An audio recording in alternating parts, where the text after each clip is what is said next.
Hey, it's Michael Kingswood here, and it's been a while, but now here we are on the deep dive. It's been uh, the last few days, end of last week was kind of interesting. Um, as I told you on Thursday, I had plans to go on Friday up to Rise of the Future, and then of course I was gonna be back in town on Saturday, and we are gonna do all kinds of cool stuff then. And of course, no streaming on Sunday because Sunday, well, Friday and Saturday became very fun, very cool, a little more convoluted than I expected. So I got a lot of stuff to talk to you about. And first of all, apologies for missing the streams on Friday and Saturday. We'll explain why. In retrospect, I should have told you, hey, no stream on Friday because I'm going to be driving to Hollywood at the normal streaming time. Duh.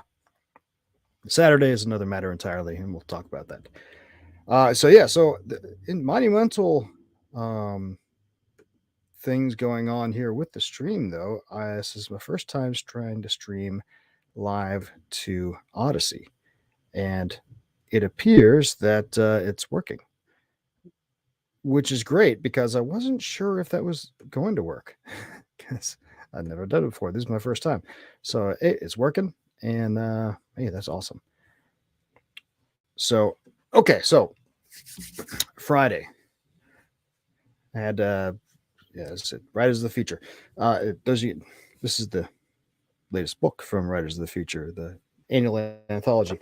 There have been This is anthology number 38. So Writers of the Future. If you don't know what it is, it started in 1984 by, as you can see on there, L. Ron Hubbard. Hubbard is well known for a number of things.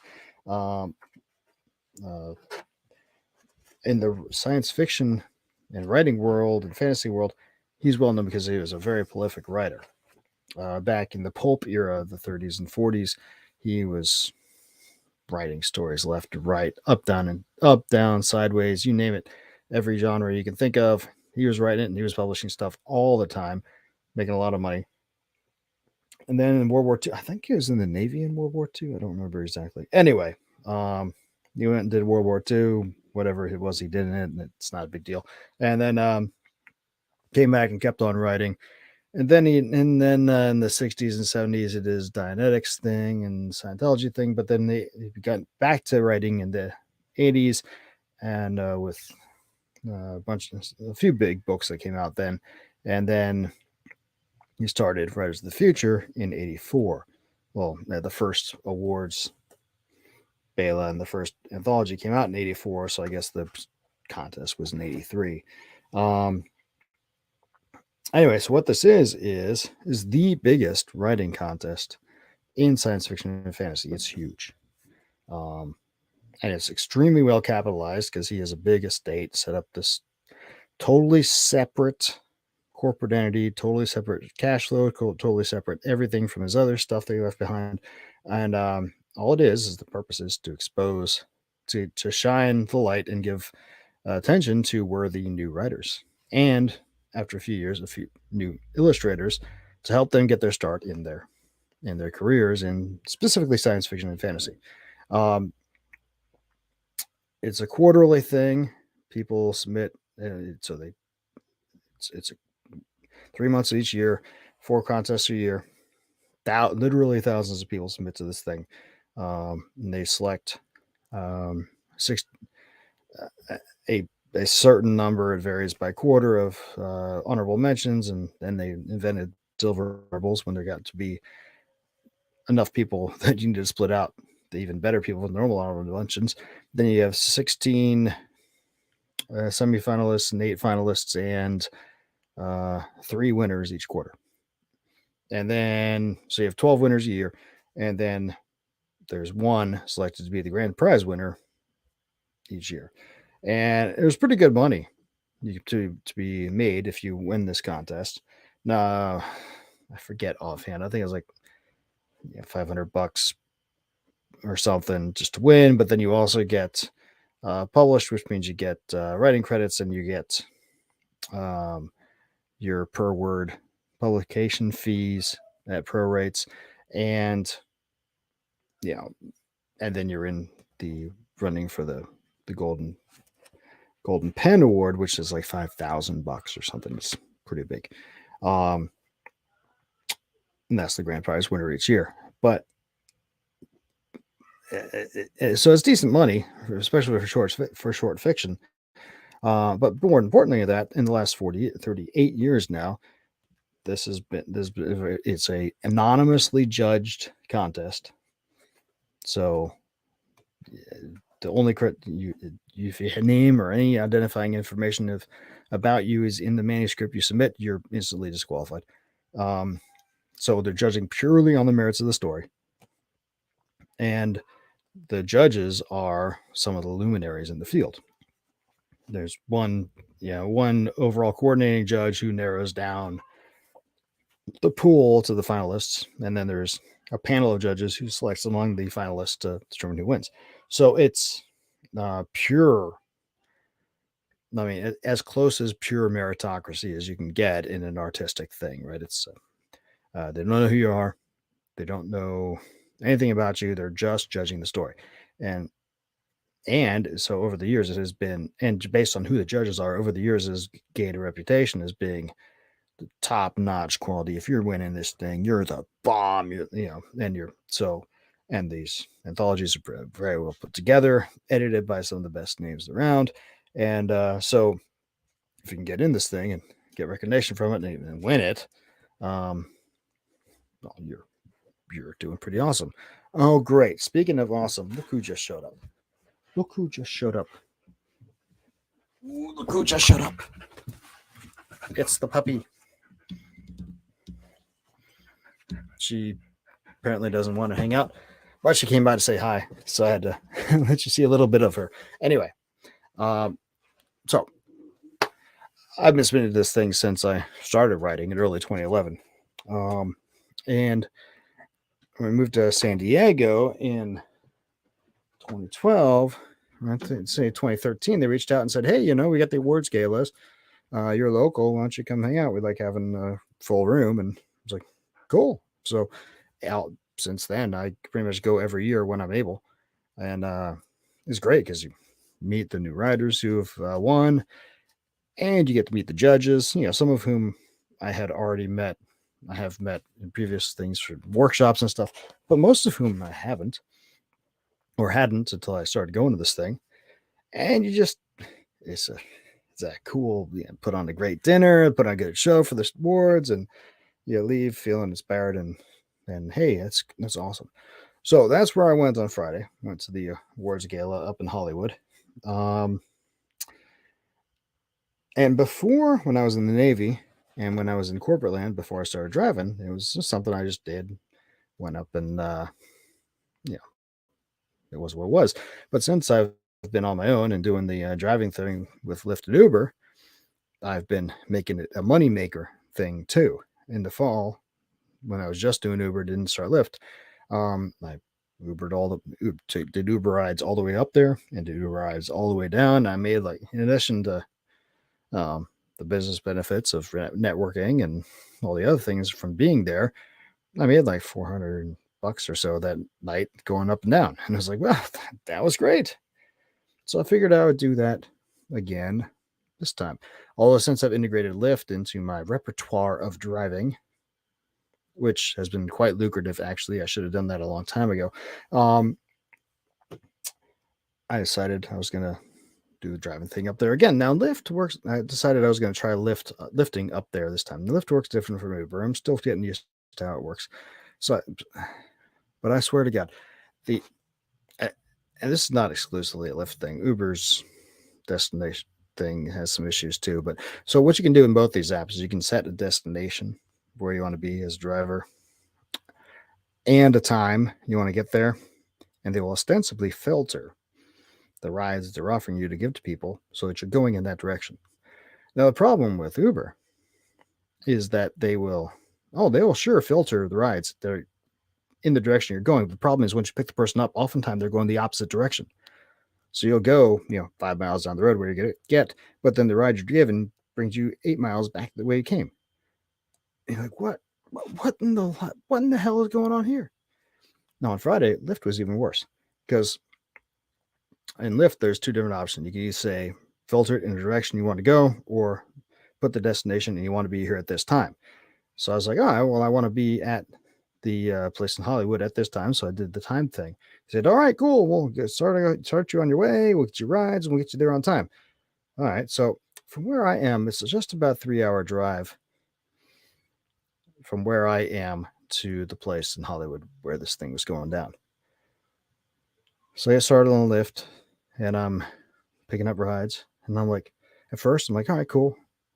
I'm south of town, but now we're going to downtown, but now we're going east. No, what's going on? And in 2 hours, we're driving with this destination set in the app. I had moved less than 10 miles down the road towards Hollywood because it was branching every which way. I was like, okay, so we'll screw this. I'm turning off the timing thing. Let's just go. And even it became even worse. They did the same thing I was talking about Uber. Oh yeah, I had to go 15 miles up the road to hit this by, and then it took me 10 miles back again. So I'm like, how in the hell is this thing going to get me where I need to go? And if I looked at the Lyft app and it's like, oh, we're going to tell you when it's time to leave. I'm like, mother trucker, it was time to leave 2 hours ago. Why are you not sending me in the direction I need to go? This is why I do not believe the AI singularity BS. First of all, futurists are always wrong about everything every time they make a prediction, which is why you never see them being referencing their previous predictions because they're never right. They just make a living based on sensationalism, but they're wrong all the time. And as far as the AI singularity goes, we can't even get a simple app to look at start and end of a ride and line it up for you so that it's going in the right direction where you want to be. Don't even try to tell me that we're ever going to make something that's actually, actually sentiently intelligent. Never leave aside the spiritual stuff. It's impossible because you can't have sentience without a soul. But leaving that aside, let's just say that wasn't the case, right? These posers vastly underestimate the sheer complexity of the simplest bit of cognitions. But even if they weren't, we're obviously not competent to be able to recreate it in the most simple version. So yeah, the AI take over the world. I just said it. Whatever the hell the damn thing is, where we're all going to become transhuman in computers. That's never going to happen. It's never going to work. But here's the thing. Let's say it did work. Let's say you can really put your consciousness into a computer. You can't. But let's say you kind of could. Right. Let's say that you upload all your stuff, and the thing that's in the computer is conscious and thinks of itself as you. You're not moving into the computer. You realize that, right? You're going to upload all your stuff, and then you're going to be sitting there in your body, and the computer the you that thinks it's you but is in the computer, and let's say it's able to recreate consciousness, just for sake of argument. You're still alive in your body, right? The computer you is gonna be like, hey, look at you, hey. For me, it's like, hey, Kingswood, good to meet you. Good to see you. Have fun dying. I'm going to live on. And meanwhile, I'm here in the body. I'm like, wait, I put myself in the computer so I wouldn't die. And then I croak. And I go to meet God and get my judgment for life. And the thing that's in the computer, that's the supposed recreation of me, is going on doing what it wants, but it ain't me. And it wouldn't be you either. It's all stupid fantasy stuff. Can't ever happen. But even if it did, it wouldn't be the way people think it is. So anyway, what does that have to do with Riders of the Future? Well, this AI stuff comes right out of the science fiction thing, and so it has something to do with it. Anyway, so I got up there and I saw some of the judges who I had met before, and hey, good to see you. And some other writers I've made friends with before who previously won. I was like, yeah, I'm still a peon. I still haven't won. I got a 7 finalist though, so I'm getting closer. And good dinner, good schmoozing with people. Got all the writers and illustrators to hit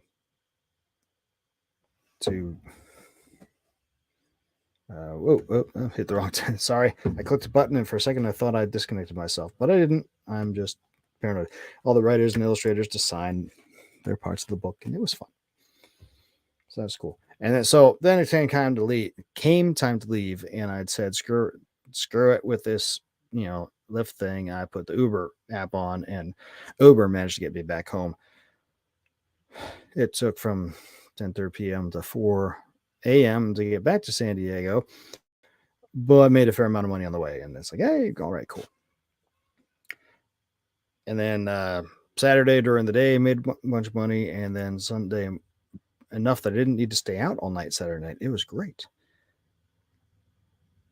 It was actually quite great. I was done by 10 o'clock on Saturday night, and I was like, between going out early every morning during the week and the stuff coming back from Riders of the Future, I was like, I'm made by Vig by 10 p.m. Saturday. I could have gone out and done something, but I didn't. I just came. In fact, I went by the casino. Wanted to see, maybe I'll play some poker. But the line was an hour and a half long, and they have an app to get in the poker to reserve yourself a poker spot. But even though I had a membership, it wasn't quite set up for me yet. So I had to get that set up, and they taught me how to do that. So, but I came back Saturday and was like, oh, okay, well, I'm just hitting the rack, and saw the kids and said good night. And then I got up Sunday morning, and I was like, normally Sunday morning, since I'm out till 3 or 4, I get up and I hit the shower and I run straight to church because church is at 10:30. Well, this time I was up at like 7. I was like, holy smokes, this is amazing. And holy cow, they still have bonuses going on. So I went and earned a little extra money driving before church. And it was like, it's not something I normally do, but extra $60 can't hurt. So anyway, got that, did the church thing, which is awesome always. And got back and barbecued with the kids and had some fun, played with the puppy. And we were going to go to the dog park, but instead we went to the pool. My place is right across the street from the neighborhood pool. So it's easy peasy just to go swimming anytime. It's great. And now that it's getting warm again, no, it's never cold here, but my complex turns off the heat for the pool between October and April. So even though it's warm in air temperature, since the days are shorter, the pool water gets really cold. Last year, I was doing the swimming laps most mornings as part of my workout routine. But between October and April, it's like I don't want to put on a wetsuit just to go swim in my own pool, so I don't. But now that it's back up and we're getting warmer days and everything's warming up, I'm gonna get back to that too because that's good. Swimming is good. Anyway, then towards the end of the day yesterday, I was like, I'm gonna go play some poker. So the kids were all, after dinner, the kids were all dispersed doing their things because they're older now. And I was like, hey, I'm playing poker. I'll be back in a couple of hours. I want to say it was like 8:30 or so that I went out, and I got there, $300. I plopped it down. It's 2-3 no limit hold'em. Until I started playing at this place, I'd only ever really done 1-2 no limit, or if we go to the Bellagio, it's 1-3. So at first I wasn't sure that 2-3 would work out. How that would work out because you have a budget and the pots start getting really big and you start feeling uncomfortable with the amount of money that you're playing with. But it wasn't that big enough difference that I made me uncomfortable, and I got very used to it very quickly. So holy cow, by like 10:30 or so, I'm looking down and I realized, holy smokes, I've got like $800 stacks of chips in front of me. You know, first hand I played, I got quads. Then I had a full house, and then I had, you know, and I had some money to work with, so extra money to work with. So I did some bluffing, and I won some bots from bluffing and some semi bluffing, and then I, had some, some pairs and some other things, and I was made money left and right. It's like, holy smokes, I got to change some of this out. So I got some 5 black chips, and then I, you know, and about 10:30 or so, I'm like, man, this is doing great. And then the people at the table started changing out. It got to be 11 o'clock. I was like, man, I'm getting tired. I need to start getting out of here. But I was like, oh, no, I'm still going. But then by midnight 15 or so, I looked down and realized, well, had 800 some bucks, but now I'm at 620 or so. And all right, I'm out of here because I had been not necessarily card dead, but even when I had a good hand to start with, it never worked out post flop. And new people were in there who I didn't have a super good read on, and I was getting tired. In fact, the last 45 minutes or so I was there, I was probably not at my full game just because I was, beat. And so I cashed out and left. But hey, I was up, ended up winning, up $310, which means I made back the $300 I lost a week ago. So I'm back into the almost $900 positive. And I'm like, man, feeling confident about poker. Not that I ever feel unconfident about poker, but it's like, hey, it's always good. So for starting the week, I more than made my cash flow vig last week with driving and stuff, about 10% over my goal. And then last night I made $300, and this morning driving around I made $240 in 5 hours. I was like, feeling like, holy cow, it's going pretty well cash flow wise. And I just gotta, make sure that doesn't distract me from the writing, which is always the struggle, right? Not the struggle, but it's always the temptation is looking at the immediate gain as opposed to the long term, which every writing work produced equals long term cash flow, at least potentially, right? So just gotta be cognizant of that. But like I talked about a few days ago, I'm thinking, well, I enjoy poker, so I'm going to play it no matter what. But as it seems that I am more consistently winning consistently, you know what I mean? I always in the past I have tended to win more than I've not, but in this last couple few months since I've got started back at it again live, it's like, man, I've not winning all the time, but I mean, it's like, hey, look, I won, and I won again, and I'm way positive net, and it's like, okay, maybe just consider this as another cash flow stream. I have no idea how to make that work as far as how to integrate it into the rest of the business process. If it needs to be, can we do it under a one corporate entity with everything else? Do I even need to worry about it? Because, it's all cash and technically you're supposed to report it and keep track of it. And if that's the only thing you're doing, if you're just a professional poker player, you're keeping track of stuff because you got to pay taxes. You got to pay taxes anyway. But there's something to think about. Or just screw it and keep it fun on the side. And if you win, that's probably what I'm going to do. Screw it, keep it fun on the side. And if I win, it's a good bonus because put pressure on it with everything else. Screw it. Don't want to do that until I'm utterly pro enough that I can be absolutely confident to win every time, which not every hand, but every time going out, or at least the vast majority of the times going out. Of course, I end up winning most of the times when I go out now. So whatever, I'm spinning my wheels. The point is that, hey, back in poker and the successful hand of poker last night, it was good. It was fun. Made money. Feeling good about life. So, what does that what does that mean for anything besides that? Not much. But that's what's been going on the last few days. It's part of why I didn't. Part of the reason I didn't stream on Saturday was because I was so kind of jacked up from, even though I made some money and made a decent amount of money coming back from Rise of the Future Friday night, and then get home until almost 4. But I didn't make as much as I would have if I had stayed here and done my normal Friday day and Friday night routine. And so I needed to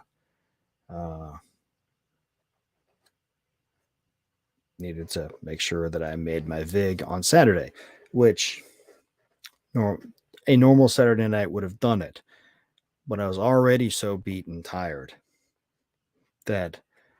that constant prospect of staying up until 3 in the morning on Saturday was ugh.